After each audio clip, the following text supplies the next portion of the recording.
do the first week of March, guys. 1, 2, 3, 4, 5. Ooh, 6 films. We got 6 movies to talk about. Last Breath. This just came out, guys. Just came out in theaters. Woody Harrelson stars with Finn Cole in the lead, and Simu Liu. I think he was the guy in the Disney Marvel movie, Shang-Chi and the Rings, or whatever that shit's called. Forgot. Cliff Curtis is also in this, guys. So it's about deep sea diving. So you know, these divers put on all this gear and they go like hundreds of feet down to repair stuff. So pretty terrifying stuff. But this movie was just entertaining enough. I gave it 3 stars out of 5. This is a film that does just enough for me to give it a recommendation, because it's very by the books, man. It goes exactly how you would think it's gonna go, and the dramatic romance goes just about how you would think it would go. But hey, man, you know, I don't. How many deep sea diving movies have you seen? Maybe Men of Honor with Cuba Gooding, you know? So this is a topic that's pretty neat. You know, they talk about the science that goes behind, you know, all the gas that builds up in your body. You need a little bit of nitrogen, oxygen, and stuff. And it's as far as a disaster, spoiler, I won't spoil too much. But yeah, I mean, obviously something goes wrong on this diving thing. And, you know, they're figuring out a way to go get them. You know, there's this huge, like, ship that's on top, you know, these huge waves, dude, and weather that they're dealing with. And just being in that darkness, man, and seeing them just trying to rescue him. So it does just enough, guys. You know, it's not going to blow you away, but I say watch it, okay? Martial Law, guys. Second film of March. So, second film of March, Martial Law. This is my second viewing of Martial Law. 3 stars out of 5. Starring Chad McQueen, Cynthia Rothrock, David Carradine, guys, from whatchamacallit, Kill Bill. You guys might recognize him. But, you know, Cynthia Rothrock, guys, she's the queen of martial arts film. I mean, maybe not the queen, but like top 3, you know. Freaking so good. But this one, it doesn't really showcase her skills off that much. She definitely puts in some work, and I think she fights what's his name? Benny the Jet. Urquidez? Yeah, Benny Urquidez. But that fight's so underwhelming. This Benny Urquidez is a freaking monster star. He could fight with the best of them, but like their fight is not that good. So Chad McQueen's alright as a leading man. He does an alright job. But you know, it's a pretty decent B action movie, guys. The dialogue's so but funny. The lead villain is decent too. He's hamming it up. David Carradine, man, they try and get him to fight in one scene, and god damn, that motherfucker's old. He moves like molasses, guys. But hey, man, get some pizza, popcorn, maybe a joint or something, a few beers. Get a little inebriated and watch this. You'll have a good time, guys. Good schlock. Next film, guys. First watch. Oh yeah. Alphabet City, guys. This one went hard. I really like this film, guys. Here, I gotta shout out my friends at Right Brain TV. Guys, drop Netflix, drop Amazon Prime, HBO Max. Get over to rightbrainstudios.tv right now. Get a subscription, guys. They have so many cool films, so many obscure films, man. And they're very political, but I'm telling you, like, don't even worry about that if you're not really into politics or imperialism, stuff like that. But maybe these guys will wake you up. Wake open that third eye, you know. But it's like they got all kinds of foreign films, guys. They did a Soviet Russia horror month. They showed like 20 films. I had never even heard of a single one. And films from Latin America, Cambodia, Laos, anti-war films. They've got literature, they've got books up here, they've got music, and they were so kind for me. Um, they let me curate my own showing. I did 2 Hong Kong films because they were like, yeah, dude, we need some Asian cinema up on our site. So I did kind of a little show for them, man. I did an intro of Iron Monkey and the Boxer's Omen, and it was like a weekend. No, it was a one night thing. Yeah. So they're awesome, man. They're family to me. So you guys got to check out rightbrainstudios.tv. Go do it now. Rightbrainstudios.tv. Love you guys, Kevin, Marcus. Dude, it's 2 guys and they work like 20-hour days. Sometimes over 20 hours.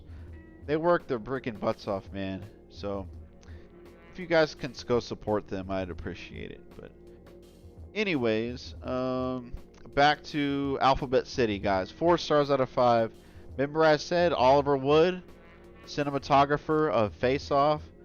This is him 13 years prior. Okay? 13 years prior. It's gorgeous, man. The lighting's really great. The color palettes are great. Neon lights. The street lights are really like they pulsate. Or not pulsate. They're really bright blues. There's pinks, purples. There's greens. And the colors pop, dude. The colors really pop. And Vincent Spano in the lead role is Johnny. Michael Winslow, guys. I never watched the Police Academy films, but this is the guy that does like all kinds of those crazy sounds and voices, like with his mouth. He does crazy stuff. Jamie Gertz, I remember her from Twister. She was Bill Paxton's wife to be until she left. She's like a billionaire now. But yeah, dude, he's not a huge drug dealer, but he's up there. But he wants out. He wants out of the game, but his mob boss won't let him. So he's on the run, trying to get all his collection money and go on the run. But his mob boss is calling him. He's like, dude, where are you? You got to do this thing for me. And they're on his ass. The cops are on his ass. And he's Johnny's trying to protect his family, guys. But it's Alphabet City is a place in New York City, dangerous parts, and I don't really like main characters. I don't like. You're not gonna like a drug dealer, He's destroying communities, right? But he does try to protect friends and family in this. He does try to do good. I mean, I don't glorify these guys at all, guys. But it's a great adventure in New York City at night, So, pretty thrilling movie, man. It looks freaking gorgeous. The soundtrack slaps too. I think it's the same producer from Chic. So, Alphabet City, 4 stars out of 5. Next film, guys, is Martial Law 2, the sequel, baby. So, this one is it's minor improvements across the board, okay? From the first Martial Law. Cynthia Rothrock returns, but instead of Chad McQueen, you've got Jeff Wincott, and I like Jeff Wincott better.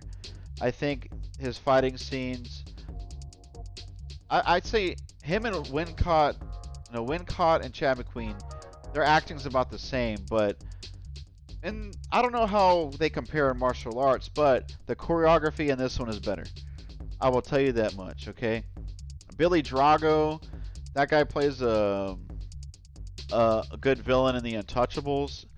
He's Al Capone's right-hand man, and he's in this. Sorry, I'm trying to quit vaping, but I have like the tiniest amount left that I've just been rationing.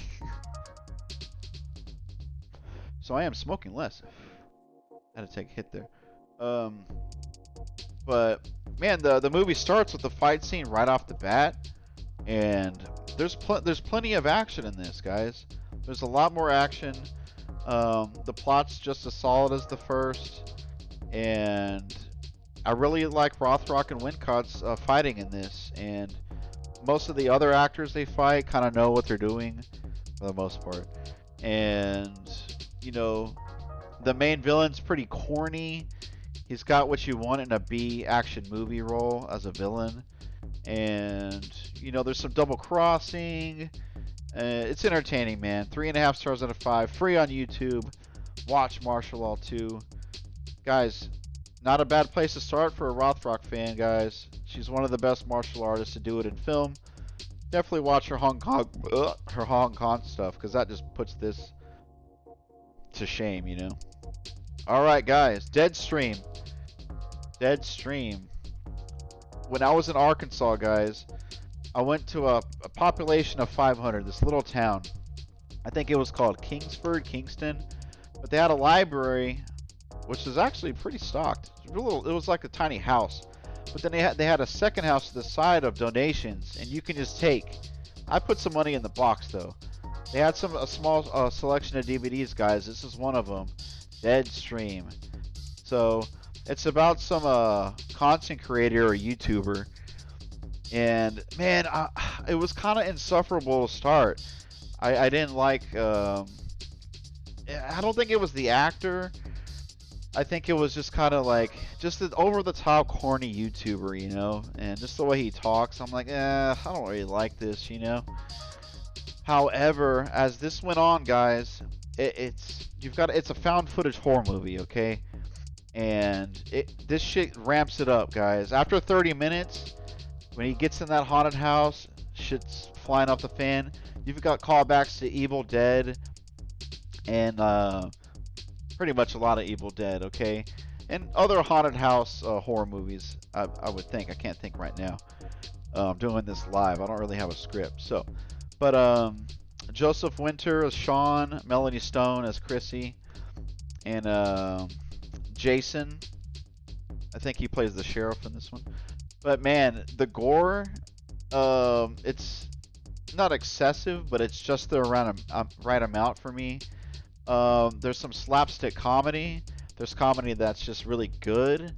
My girlfriend was laughing at the dialogue more than I was, and I still laughed at some of the one-liners. So this one really impressed me, y'all. It immediately goes up in my top 10 found footage horror movies.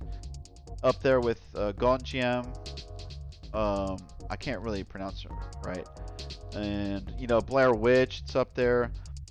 I think 1974, The Possession of Altair. That's a Mexican found footage horror film. Check that one out. But yeah, man, I was really impressed. 3.5 stars out of 5 for Deadstream, guys. Really low budget, but it doesn't, you know, it's not that obvious. So, okay, guys. Heat. This is the last film, the first week of March. That's what we're doing. Watch this on March the 7th. So, guys, all-time favorite. This is confirmed in my top 10 favorite films of all time. Confirmed. Michael Mann, favorite director, or one of my favorite directors. Cronenberg's up there, among others. Man, it's so amazing, guys. I'm going to make this a yearly rewatch. I think it's been like 2 or 3 years since I watched it. I am obsessed with this movie. Look at this cast, man. Pacino, De Niro, Val Kilmer, John Voight, Tom Sizemore, Diane Venora, Ashley Judd, Amy Brenneman, Ted Levine, Wes Studi, Portman, William Fichtner, Hank Azaria, Dennis Haysbert, Tom Noonan, Trejo. Insane, guys. Henry Rollins, Mykelti Williamson. Dude, oh my god. This is not an action movie. Everybody's like, man, the shootout scene. This is one of the best action movies of all time. This is a drama. Not just a cops and robbers movie. Should be up there with best dramas, man. Great cinematography by Dante Spinotti, guys. Absolutely beautiful. They capture that night, that LA City night and day, and dude, it's such great character studies, the relationships between Pacino and his third wife, De Niro and his new love, Val Kilmer and his wife, and Dennis Haysbert, man, Donald Breeden, the driver. And his relationship with his girlfriend, and he's like, why are you with me, dude? I'm such a fucking loser. And just how he's treated by the restaurant runner owner. He's like, I want you to mop up the back. You're not just cooking back here. You got to take the trash out. You got to bust tables. 25% of your take home comes to me. You don't like it? I'm gonna report you drunk or whatever to your parole officer. Get dressed, motherfucker. And it's so sad, dude. I cried during that scene because Michael Mann, dude, I like him because he's kind of a pro worker kind of dude. He loves slipping that stuff in there, how the working class gets shafted. And you know, Breeden, played by Dennis Haysbert, tells his wife, like, man, the guy I'm working for, he's the one stealing. And like what I did, I got locked up for my crimes. This is the kind of people that should be locked up. But it's like I'm working for this guy and this is all I can do.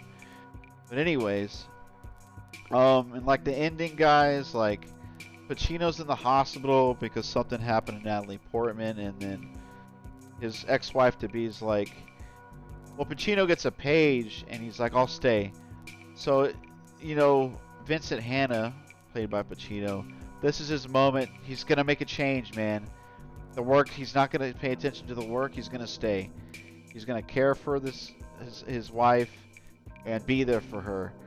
But then she goes like, oh, don't worry about it. You can go. And then he thinks about it for a split second and he runs down the stairs. It's a great cut. And Robert De Niro at the end, he's home free, guys. He's home free. And what does he do? He has to go get revenge. And right there is how these two men do not change at the end.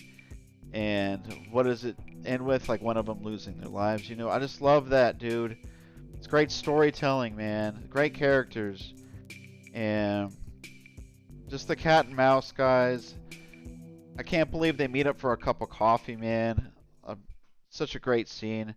I can talk about this movie for a while, but let's stop it there, man. Heat, 5 stars out of 5. I'm going to put that on my top 5 films of all time, guys. I love Heat so much.